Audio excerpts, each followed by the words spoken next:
Welcome back, I'm Ryan from Bluewood Gaming, and today I'm taking a look at Dead Cells. Now this entered early access about 2 months ago, but I just recently started playing it, so let's get right into this. Now to start out, I normally don't like pixel style graphics.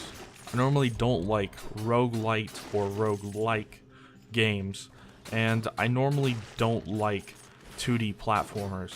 But this game does it so well that I actually really like this game.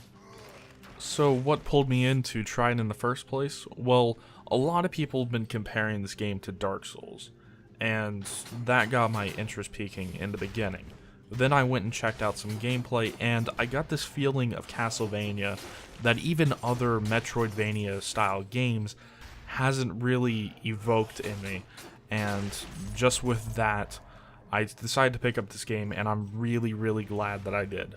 So before I get into other things, I'll go over why this game surpasses other games like this one that I ended up not liking. Starting out, the way that the levels are just crafted. Now, this game does have procedural generation, but the way that the levels are procedurally generated is by smacking together pre-built and handcrafted blocks together so that you don't end up with dead ends or anything of the sort. So each level feels like it was handcrafted because each individual room and how they connect kind of were, but the whole structure as a whole was procedurally generated. Now, the thing that I hate most about 2D platformers is that failing a jump can lead to sometimes death, other times massive amounts of damage, and this game takes a very big inspiration from Castlevania, where if you played a Castlevania game recently, the design that they have for that is failing a jump won't lead to your character's death. If I remember correctly, there's not even fall damage in Castlevania games. There's definitely not fall damage in this game. They don't have bottomless pits that just instantly kill you. This game does have bottomless pits, but it only takes out about 25% of your health.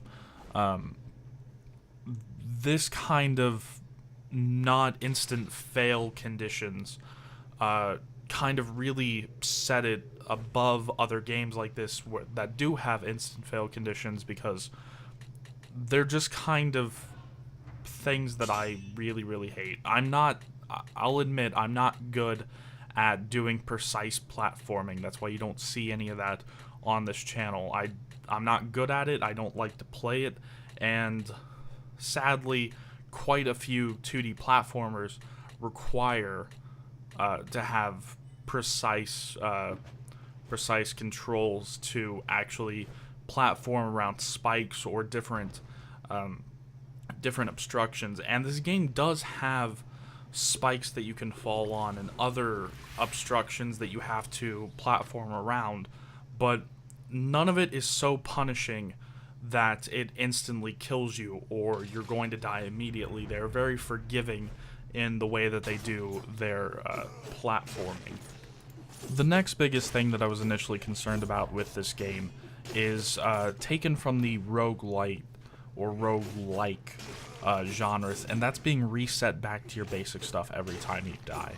Now, I don't have a problem with dying. Obviously, my favorite game is Dark Souls, but I was concerned about being set back to just your basic equipment, but thankfully this game handles that perfectly as well.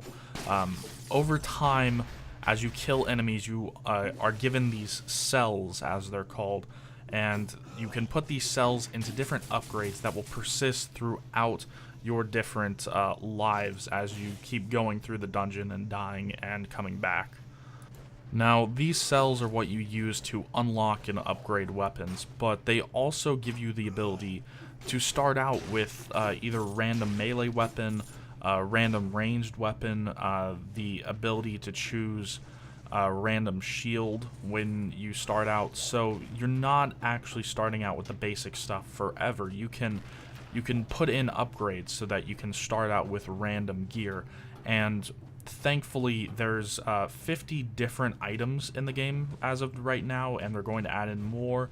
So they give you a large variety that you normally see in these roguelike games, but to add on top of that, each one of these items is pretty perfect. They each do their own separate thing, and they can be given random modifiers so that you can create combos with other weapons. Like the most intuitive combo that I had, or the most perfect combo that I had, is one time I had a sword that did 175% extra damage to any frozen enemy. I then also got a freeze blast that freezes any enemy in front of me. So that's just one sort of combo that I had there.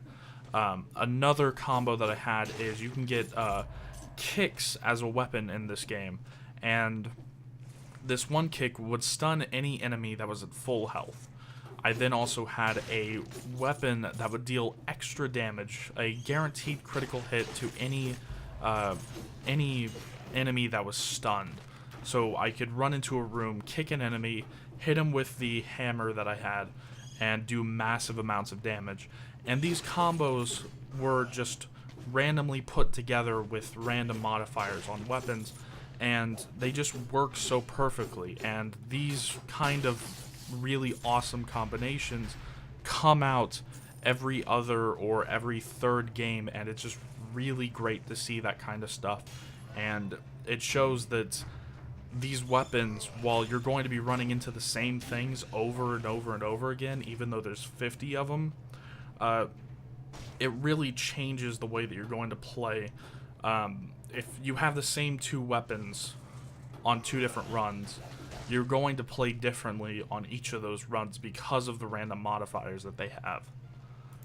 And the rate at which you get new weapons in an individual run is higher than I've seen for other roguelike games as well.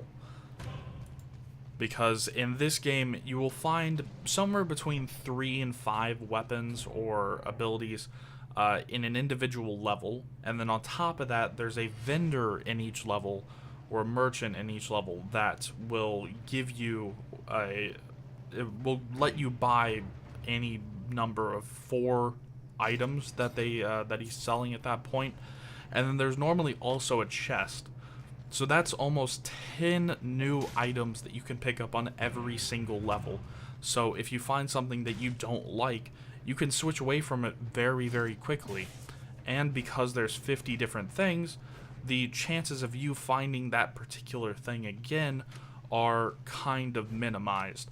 Now, as the game goes on and as there's more development, there's going to be more items put in, so that just raises that even more. So you can go and find these awesome combinations of just random attributes on weapons, and then if you find something that you really don't like, you're not stuck with it. Now, I have been praising this game a lot, but it's not perfect. There is still things wrong with it. The most serious one that I've encountered is for a period of time, every 20 minutes or so, this game would crash. Thankfully, with the autosave system, it would just restart me at the beginning of whatever zone I was in. But this would happen all the way until I restart my computer and completely restarted Steam as well. So that was a bit of an issue. I've heard other people have things such as it completely wiping their save, or their save not loading and them starting a new game and it auto-saving over their old save. Then there's other things, other small things, like occasionally you might glitch into a wall. I haven't encountered anything like that. I've mostly been pretty glitch-free, but other glitches like that do happen. But because this is in early access and has only been on early access for 2 months and doesn't have any plans of releasing in the near future, then I'm going to give this game a pass for those because they're still working on that stuff. There's only been 2 major updates for it. A third is actually coming really, really soon as of the time of recording this. And each of those updates has added a lot to the game, being weapons, bug fixes, just a whole bunch. And the developers keep working on this game. It's not like they're just throwing this out on early access and then forgetting about it. Overall, let's just move on to my final thoughts. This is definitely something to pick up if you're a fan of either Dark Souls or Castlevania or any metroidvania style game. The only caveat is this game is a bit more difficult compared to other roguelike games or roguelike games. So if you're a fan of roguelike games, but you're not a fan of having a normal enemy be able to kill you, well, first off, why are you a fan of roguelike games? The second of which is, yeah, this is still something that you can power through because getting upgrades is not the most difficult thing to do in this game. Overall, the asking price of $16.99 or your regional equivalent is more than fair for this game. And once this game has a full release, you might even see more videos of this on my channel. So that's going to be it for this. Remember, I'm Riding from Rouge Gaming, and as always, I'll see you guys in the next one.